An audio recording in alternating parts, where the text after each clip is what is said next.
Welcome back to He's on Fire podcast. He's on fire!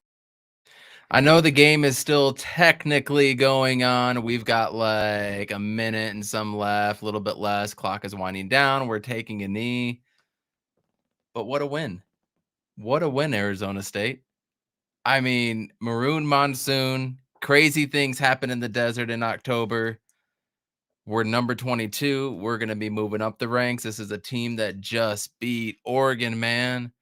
This isn't a slouch.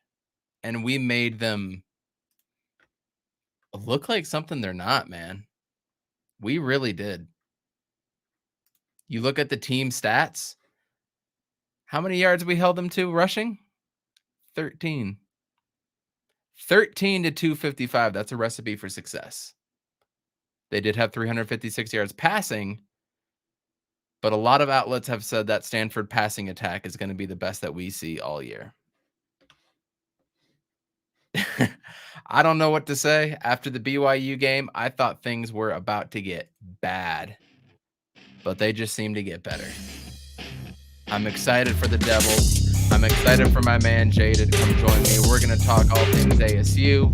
We're going to get into a little Cardinals preview on Sunday. He's on Fire podcast. Urkavici sets, looks up, and it is caught! Down strong! Blitz coming, Matthews, Palmer extending the play, crosses the field, Larry Fitzgerald. If he scores, it's over. It's insane to the 4-yard line.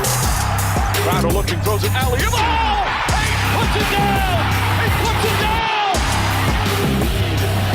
They're getting a little wobbly. And a downfield shot to ASU. A foot race. They won't get it. Center field. The Diamondbacks are world champions.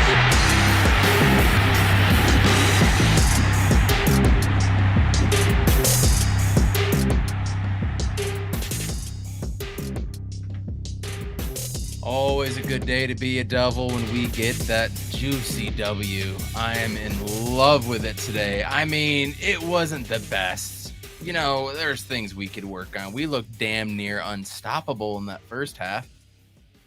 Defense had some issues, and then everything just kind of flip-flopped. It was really kind of weird. But right now, I need to bring on one of my co-hosts, Jayyy. How we doing, man? I'm doing all right. How about you? Man, forks up tonight, man. Forks up. I am so happy for this win.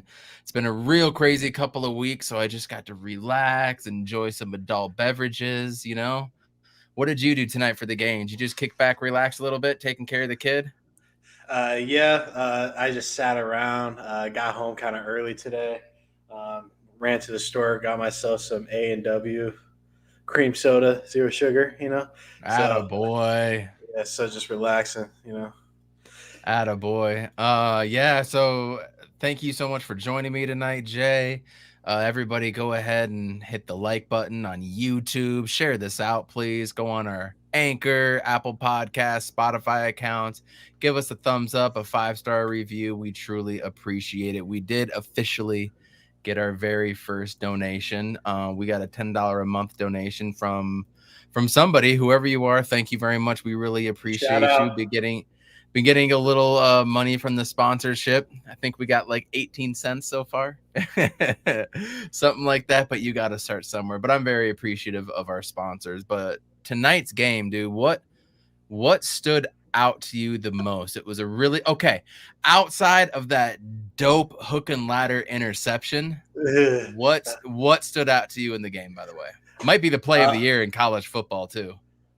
I would definitely say this is probably ASU's best complete game. They were kind of banging on all cylinders. They limited the penalties to only having 5 the whole game. And like 3 of those came on that last drive too. One of them was really whack. One of them, a dude hit somebody in the face. Yeah, exactly. Our first penalty was like halfway through the second quarter, and it was like a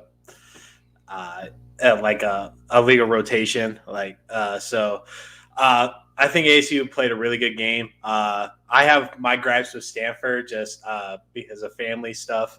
My uncle played at Berkeley in the early 2000s with Rogers and Asamoah. So we kind of were always against Stanford, and so it's great seeing Stanford lose. So one Cardinal team I want to see. Boom shakalaka! Yeah, so our D line just carried the game.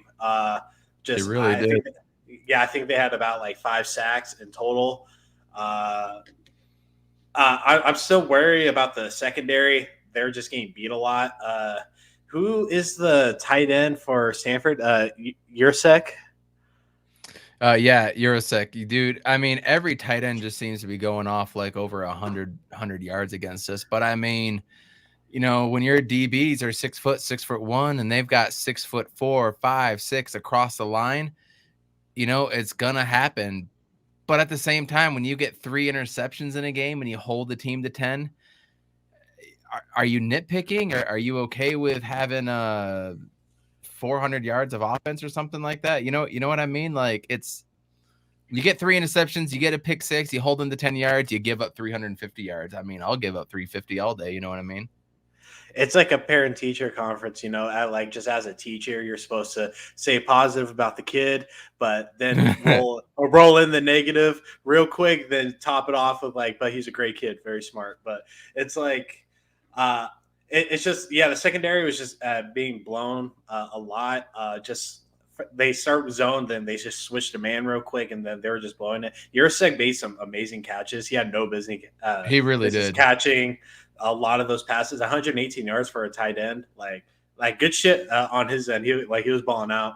But yeah, the D line stopped the run game. They were not running at all. They rather the secondary QB, this second string QB, just do whatever he could, and then as soon as their kicker went out, I saw this game wrapping up very quickly. So ASU, they came in. Jaden and the offense came in not half-assed and stuff. They really wanted to take advantage of the deficiencies that Stanford came out with already. So seriously, yeah, very great game. Jaden Daniels, he went off. Chase Hatch is probably my favorite player now. He is ball. Yeah, he's just balling the fuck out, and a lot of Jaden's passes were just on the money, just either a little short, except for right at the end, he underthrew that. He underthrew, who was it? Jordan Porter at the end. Yeah. Besides that one, Jaden played a really good game. I don't think he had 300 yards passing, but 175. But we had 256 yards rushing. So how can you fault that? But yeah, very good game. Yep, and Jaden had 76 yards running as well too. They really kind of went in their bag a little bit. Roy, appreciate you coming in and listening, man. Regarding the Razorbacks and Ole Miss, I'm just gonna go with the Razorbacks. If I had anybody to root for in the SEC, it would have been Ole Miss this year. They were kind of a little bit of a dark horse, but they look like they're falling back. I'm going to go with Razorbacks, but I honestly don't follow SEC football too much, my dude, but I pay attention to Arkansas for you, so appreciate you. Getting back to Arizona State in the offense, in that first half, they were just clicking. They ran a couple end arounds where they got it back, and then they threw one, then they ran another end around to another end around and came all the way around to score. That was the Elijah Badger 22-yard touchdown run. That was beautiful. They were doing a lot of really fun things. You saw a couple times with Jaden and Rashad White, it looked like a miscommunication, and then they both ran the same side, and then he would pitch it out. It's crazy how effective that play is. Right? It looked off both times. It looked like it was a blown up play like we saw against BYU, and both times it ended up being something. So it's great that they could run it on both sides of the field as well too. So I'm really hoping they can keep up the creativity, if you will. But then they stalled in the second half. We didn't score any points. The offense scored 0 points in the second half. You had the missed field goal. You went on it for 4th and short, which I said just go for the field goal and get the points because you were up by 11 at that point. Would have gone up by 14, but then was it the very next play or 2 plays later? We had one of the best plays that I've seen in a long time. Dude, Jack Jones came in, intercepted the ball, didn't even have it, juggling it, somehow passed it to his player, just a little hook and ladder play, but on defense. And DeAndre Pierce runs it right into the end zone for is that a pick six? Can you call that a pick six? It's an interception and returned, Pick but I don't think assist it's six. pick assist six. Say that 10 times fast. Pick a 6-6. No, I can't do it. Oh yeah, no. But yeah, that was a beautiful play. Like I like that play made me stand up. Like what the fuck? Like I can't That was remember the the last game time I saw changer, some shit man. like that. Yeah. That was the game changer because I could have seen them going down and scoring on that drive. And all of a Yeah. sudden, it would have been 21-17, and we should have been stomping on their throats, and we should have scored 40 plus. And we didn't take advantage. So there's things I'm upset about, but an ugly win is always going to be better than a good loss, right? This Yeah, this is exactly. sports, man. You take the dub when you can take the dub. And since 2008, this is the third time since we've beaten Stanford.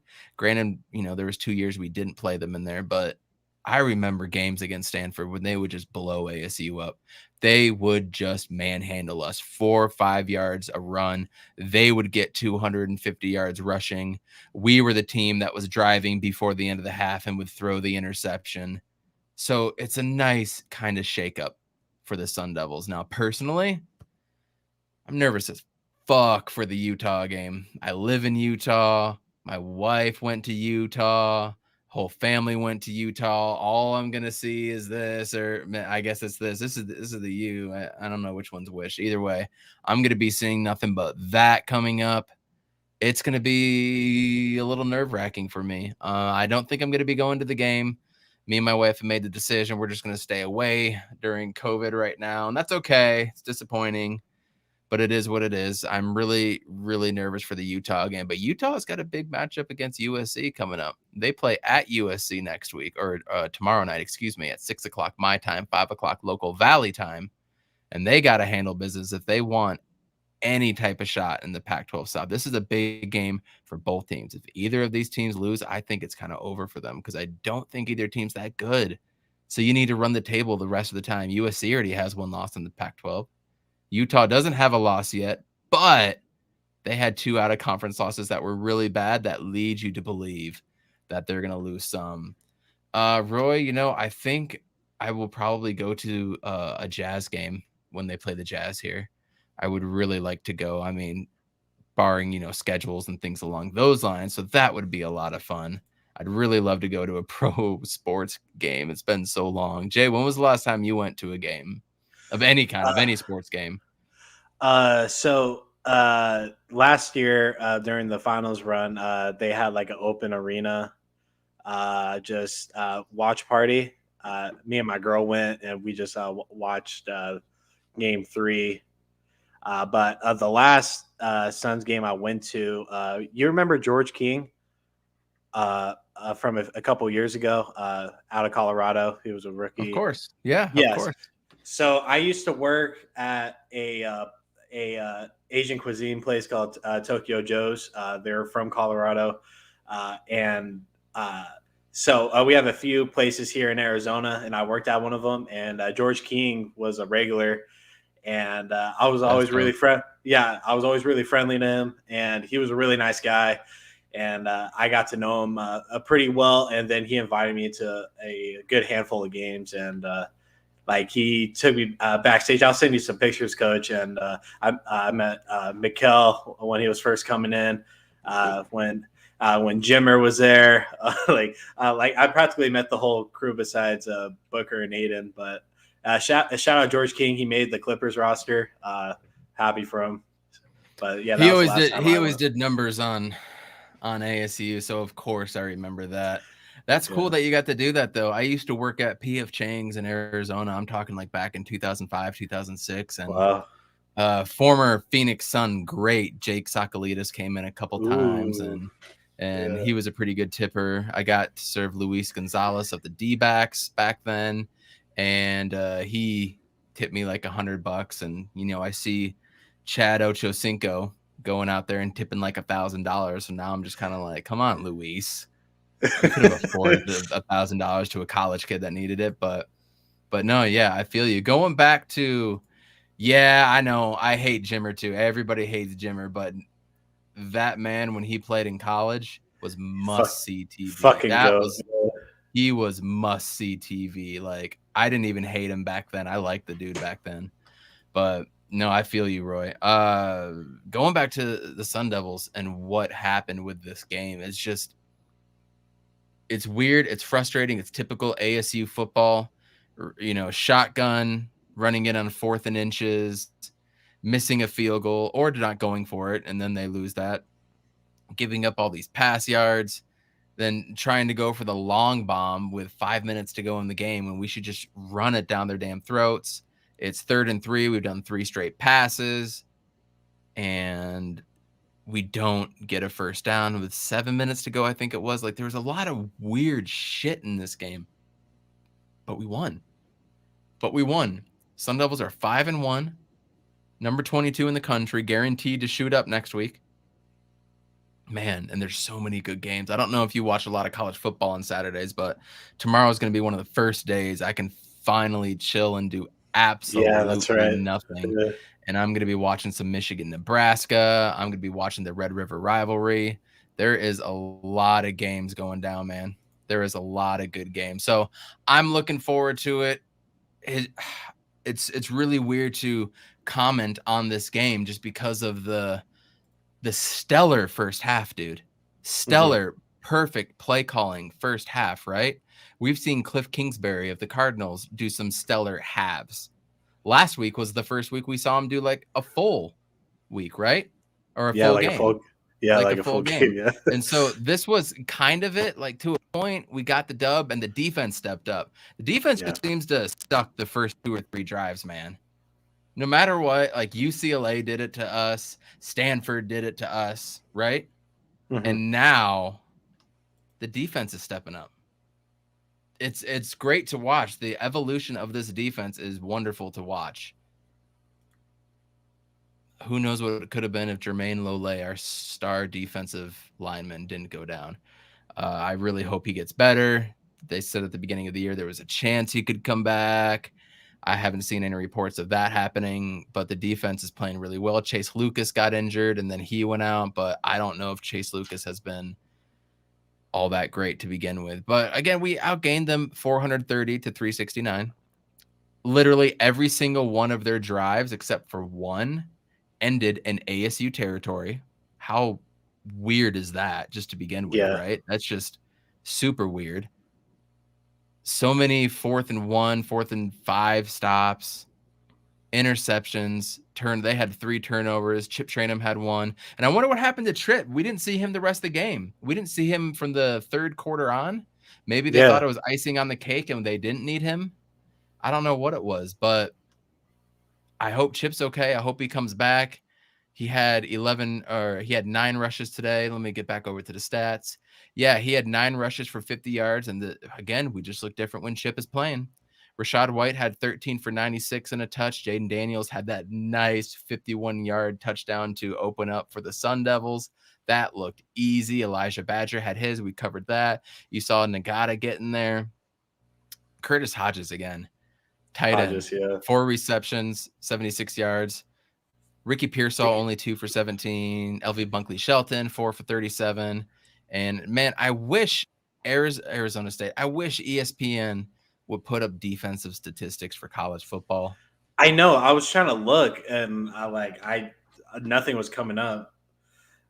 I was on Arizona State, and I go to fucking defense, and there's like nothing, and I was just there's like, nothing. Oh, okay. They don't do that. It's pathetic. Yeah. What a game. What a weird game. So any last thoughts on ASU? I mean, it goes to next week. Now it's just next game up because of all the recruiting violations, all the BS that's going on with them, man. It's going to the next game, and then you just got to win because, again, we don't know what's coming, and that's what's so frustrating. Yeah, just 1 week at a time. This was a great win. ASU's odds of winning the South are just increasing every week. USC doesn't look good. Oregon is mediocre. UCLA, they just lost to us last week. So, like, just a lot of teams are going down, and like ASU is looking like the better team in the Pac-12. And like, I have a good hunch that ASU is going to make it out of the conference and really do something. We'll see how the Utah game goes. I'm excited for that one. Yeah. It's always a grind. It's at Utah. I'm gonna break my silence here a little bit, if you mind, Jay. Oh yeah, go ahead. Whoever keeps coming in and spamming this shit, man, you need to get over it, bro. It's not that serious. It is not that. You are the only one coming in here trying to cause drama, coming up with all these different names, trying to talk your ish like it's really something. First off, the Valley podcast has less than 1,000 subs. I have less than 100. You must be some kind of pathetic fucking loser to come in here and to keep spouting your mouth like a keyboard warrior, not show your real face, and do it at what, midnight my time? Like, come on, dude. Fucking pathetic. Get over it. Get a life. It's not that serious. We're talking Arizona State football. It's not that serious. Get a life, dude.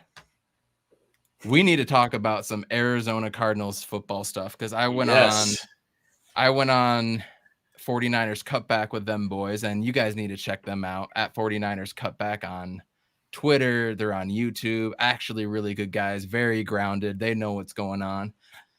Dude, they built me up, man. They built me up saying it's not looking good for the Niners. They gave me all these points about why the Cardinals will win. And I was like, damn it, you're getting me excited. But before we do that, we just need to have a quick word from our sponsor, and we'll be right back. If you haven't heard about Anchor, it's the easiest way to make a podcast. Let me explain. It's easy. It's free. There are creation tools that allow you to record and edit your podcast right from your phone or computer. Anchor will distribute your podcast for you, so it can be heard on Spotify, Apple Podcasts, and many more platforms. You can even make money from your podcast with no minimum listenership. It's everything you need to make a podcast in one place. Download the free Anchor app or go to anchor.fm to get started. Anchor.fm to get started for your podcast today. Good stuff. Thank you very much, the sponsors. I really appreciate you. Moving over to some Arizona Cardinals talk. Dude, it was a weird day. Six-man Sundo, appreciate you, my guy. Really, really do. Yeah. I'm not gonna respond to that one. We'll see. Probably not. Shut up, bro. But he's a big Seahawks fan, Nick Sundo. If you guys don't know his station, please go ahead and check it out. Nick, go ahead and type it in the chat. We just found out Russell Wilson is going to be out for 4 to 8 weeks with a ruptured ligament in his middle finger. I didn't even know you could rupture a ligament in a finger, bro. Like, let's just start there. Does that not just completely shake up the whole NFC West? Like, are they at the bottom now? They're the bottom team now. I'm not trying to be disrespectful or anything, but you lose Russ. Geno Smith, he's going to take over. Matt Stafford stepped to the side. Oh, yeah. I like Geno. He looked good. I like Geno. But this Seattle team, it's like, okay, watching the game. Oh, let's just start with the game yesterday, right?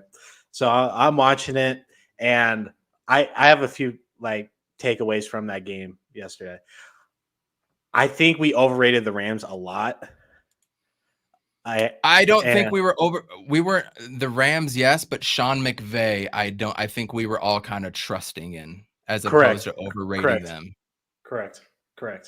I agree with that. I agree with that 100%. Then Seattle, I think they're just outdated. I think Pete Carroll, I think his time is coming to step away. Like it's just his play calling is generic now. It's outdated. like they're running Russell Wilson to the ground, and like now he's out for, let's just call it 8 weeks, because that's like hand injuries. They linger for a very long time. Let's just call it 8 weeks. So, Roy with the facts. No. geez. But Oh my like gosh. the NFC is the NFC West is looking sort of rough right now. I would say Seattle will be the last in the division. At this point. Yeah, at this point. But yeah, just watching the Rams yesterday, like there's something not clicking anymore. After, so like I don't know if it's the lack of communication between Stafford and the receivers. I don't know if it's the defense really holding them back. I can't pinpoint it, but like I still have the Rams going deep in the playoff run, but it just doesn't look good. It took Russell Wilson getting hurt for them to win that game by 2 scores. So, what are your takes about the game yesterday? I got to see some of it. I replayed some of it and got to watch some. Did Cliff Kingsbury break the Rams? Did Herm Edwards break David Shaw? Man, I don't know what's going on right now. LA is crumbling as we speak. I mean, the Cali teams. I mean, we have a chance. We beat the Southern Cal teams and ASU and the Cardinals last week. We're gonna beat the, I guess it's Central Cali, but really no Cal. We're gonna beat those teams now at home this week. It's just a wild ride, and all of a sudden, the Seahawks aren't that team to beat. And as I said, we need to go 3-3 minimum to win the NFC West. So those Seattle games are now not looking like locks per se, but they're looking like strong percentages in our favor. And so if we go and we win tomorrow and we're the only 2-0 team in the NFC West and we still have to play the Seahawks twice, I'm looking at those games as probably wins at this point. And all of a sudden that's 7 wins just right there. Yeah. And you just got to come up with a handful of more wins just to get to the playoffs. You get to the playoffs, dude, anything can happen. So then we get some news that Jimmy Garoppolo is out. Mm-hmm. Then we get the news Byron Murphy is going to be out. That's a big blow to our secondary. And then we get the news that George Kittle is doubtful. So when I went on 49ers Cutback, they were talking about how Shanahan, when he was the offensive coordinator for RG3 in Washington back in the day, he was really able to get some nice packages together, dial up some smart, easy game plans, and they think that they're going to be able to do the same with Trey Lance.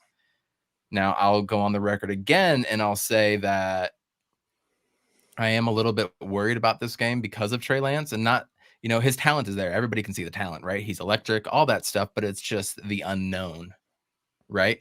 We haven't seen him on film. There's not a whole lot to study. I like what Marcus Golden came out and said, I think it was yesterday or today, where he was like, are you worried about Trey Lance and his legs and running? And Marcus is like, we play against Kyler Murray every day. He ain't Kyler Murray. And I was like, okay, Marcus, I feel you. Okay. Great answer. So I feel good about that. And then they started going in on their defensive line and the interior line and doing this and doing that. And I'm like, yeah, but Kyler Murray has a 153.8 passing grade against the rush, Yeah. He's one of the best. I mean, and they asked what I attribute it to. And I said, I mean, it's a bevy of issues, right? Better offensive line. Rodney Hudson hasn't allowed a QB pressure, I think, so far. Yeah. Right? Yeah. Kyler Murray's just fast. He can evade a whole bunch of stuff, but he's also making reads. And then I brought up one of my big things that I saw against the Rams game, how him and Chase Lucas were calling audibles together. It wasn't just K1. It was Chase Lucas being like, look, talk to Kyler. Kyler goes up, audible, boom, 15, 20, 25-yard play, right? Mm-hmm. The communication is there. You bring in this group of veterans that we had. I wonder if Malcolm Butler is just like, I'm an idiot at this point, quitting on this. I don't know. But they just started throwing a bunch of stuff at us, and I was like, yeah, but now we have Isaiah Simmons who can, go to slot corner. You can move Marco Wilson on one side, Robert Alford on the other. Still got Antonio Hamilton, and now you're going to see Zaven Collins in the middle, and we have all these things, and they just kept going on like, damn, we're going to lose this game. I'm not feeling it. Remember how Alex picked them to win Wednesday night on our podcast?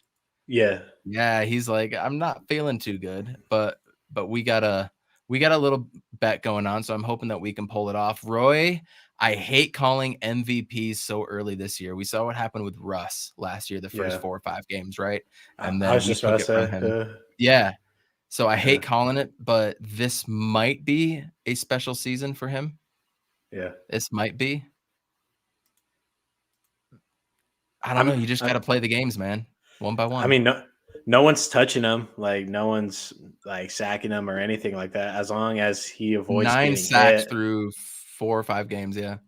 Yeah. So, like, as long as he avoids contact and performs the way that he is right now, there's no reason why he shouldn't win MVP.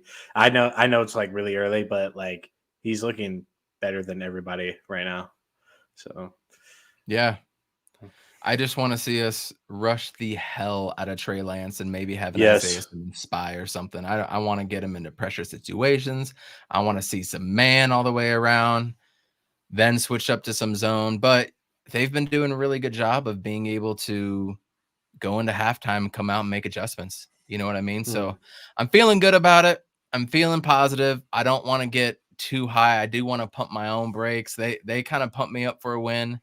After ASU taking down Stanford, forks up, I just want to pump the brakes just a little bit. But you're feeling confident, right, dude? Oh yeah, absolutely. But Niners fans, they play these mind games on you. They're like, "Oh man, you guys might win this one," and then they just pull something out of pocket, and like, oh, we're looking all stupid. But I have a good feeling. Yeah, like our corner position is a little wonky right now. Yeah, like you said, Byron, he's not going to be playing Sunday. Then even Marco Wilson, he's having rib issues. So like that's 2 of our like favorite players right now. So. Like it's looking a little fuzzy, but like we have so many offensive weapons. Like we should just like shoot them out, blitz the hell out of Trey Lance, and just like I'll let Trey Lance try and beat us with his legs, right? Oh yeah, I'll take that all day. Yeah, but I have a good feeling Sunday. Like your score prediction 27-23. I think that's a good prediction, but I hope we hit 30 so we can just keep up that. I might go 30. K'Wan Williams is out there, their second cornerback. Whenever you're going to miss a starting corner against this team, I think that's a big detriment. And he came on our podcast, Alex did, and was, talking up Jayyy Kirkpatrick. I'm like, and today I was like, dude, don't talk about Jayyy Kirkpatrick. We saw him in coverage last year. Let's not talk about that man. If anybody runs into him, Jayyy Kirkpatrick's going to win, but he ain't going to cover anybody. Yeah. So I am all about Jayyy Kirkpatrick trying to get out there and cover any one of our dudes any day. I feel good about it. You feel good about it. Did you know since the Arizona Cardinals moved here, when they were St. Louis and then they were Phoenix Cardinals, since they moved to the Valley, they have never started 5-0. Oh, You're really? talking 33 years of being in the Valley. This could be a first. Was the 2015 run 4-0, and then we lost? I believe it was 3-0, and then we lost to the Rams. Okay, all right. Wow, that's crazy. I mean, I'll take this team over the 2015 roster personally. So, would you really? Yeah. He's heating up. I mean, I love Carson Palmer that year, and like we had so many weapons. David Johnson was a beast. David Johnson had those 2 good years. We had Chris Johnson, as well. Oh man, that team was so good. But like the way our team is looking right now, like I'll take this team like any day out of the week. Facts. Yeah. We're gonna jump out of here real quick. It was a lot of fun tonight, just talking about a win. I mean, the Valley's on a roll, man. We went through 10 years of mediocrity, Yeah, you had the 2015 Cardinals. Yeah, you had the 2017 Diamondbacks. Yeah, you had the 2011 or 2012 Coyotes make their run to the Western Conference Finals. I have no clue. It was something like that. I want to say it was 2011, 2012. I think it was the spring of 2012 or summer when they did that, but that's about it, man. That's about it. It's been mediocrity, and now all of a sudden the 8-0 bubble run just skyrocketed us for the Suns. And shout NBA out the Finals. Mercury for making Mercury. I the was just W. gonna say the Mercury. Absolutely. They got in there. Diana Taurasi. I'm gonna be watching the finals absolutely with the Mercs. I'm excited for them. So great job, ladies. Way to represent. And then the Sun Devils are looking good. I think Sun Devils basketball is going to be highly underrated, and they're going to be very good this year. I can't wait. The Suns are obviously going to be good this year. We all think so, at least. So there's more excitement and a lot of joy around there. And then you got the mighty Arizona Cardinals, man. 4-0 with a chance to go 5-0. A lot of good things. And I just want to say one more time, if you were that one person that's coming in here and disliking all those videos for a podcast with under 100 subscribers, get a life. I obviously am more important to you than a lot of other people in your life. If you're still coming in here doing that, get a life, dude. Jay, leave us with some words of wisdom. It's great to be an Arizona fan right now. I just really can't wait for Sunday. I like records aside, I always love going against like the Niners, Raiders, and stuff because Sure. it's bragging rights in Arizona.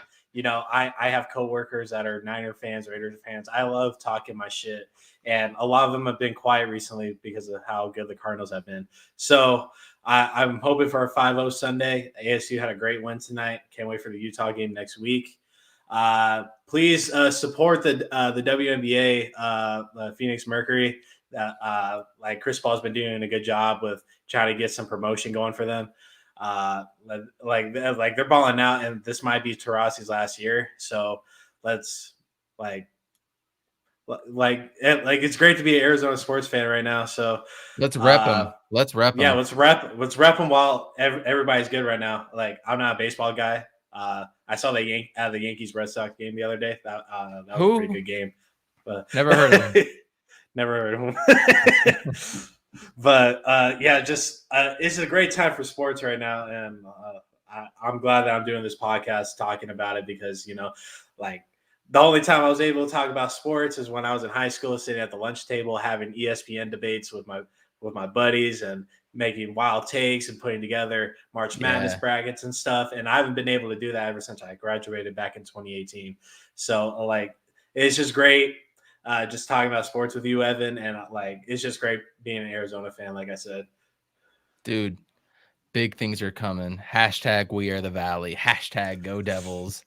Hashtag AZ Cardinals. That's a weird hashtag they got this year anyways. Hashtag AZ Cardinals. I remember when it was B-Red, C-Red, and that that's a bad hashtag. They need to come up with something better. But it is a good time, sports fans. Soak it in because we know what it's like to be absolutely mediocre. And after COVID lockdowns and no sports, it was a dark time for everybody. So enjoy it. Be nice to your fellow man. Bring joy, bring positivity. And if you're going to be that one dude that goes in and tries to ruin everything else, you're doing life wrong. I'm sorry for you. I am. I'm sorry for you. Words of wisdom for me, man. Ground and pound, left lane, hammer down. Run the damn ball up their throats. Leave no mercy with San Francisco. Leave absolutely no doubt. Leave no doubt once again. Because they're going on a bye, bro. They got a bye week after us. So they're going to be coming into our house, of which they played in as their home stadium last year. So they're a little more comfortable than a lot of other teams. Ground and pound, left lane, hammer down. Run up that score as much as you can. Leave no doubt. Go on 5-0. Arizona State football. You got a big test next week. Suns are starting up soon. Man, you're right. It's just a good time. But we about to jump out of here, man. Appreciate y'all. Support the podcast. Hit up Anchor, Apple Podcasts, Spotify, please. Like and subscribe to this pod on YouTube. Share it out. Facebook, I get more views on Facebook and I get more plays and all the other stuff than on YouTube. Believe it or not. So YouTube ain't the end all be all for me. I appreciate y'all. I love y'all. He's on Fire podcast. I promise you, we are just getting started. Big things are coming for us. Big things.